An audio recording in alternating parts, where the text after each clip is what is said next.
Värsked emotsioonid etenduselt olid väga positiivsed, oli väga lõõgastav ja väga tervistav etendus. Mis nagu eriti inspireeris?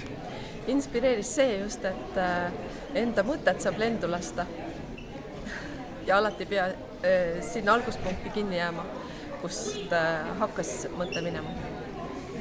Ja kuidas ta siis vabastab? Naer vabastas ja loominguline suhtumine.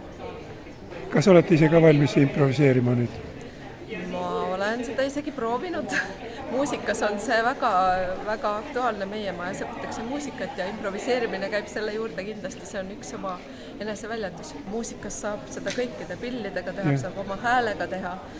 Näitlejad kasutasid oma kehakeelt, see muusikas lisavad tämbreid, erinevad pillid. Te olete improviseerinud küll ja küll?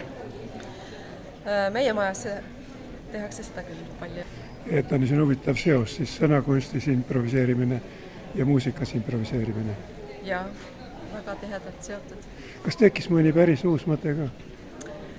Päris uus mõte tekkis selles mõttes, et selline eneseväljendus noortele on väga oluline, et see peaks olema just kooli kontekstis, mingis aines võimalik õpilastel eneseväljendust kogeda.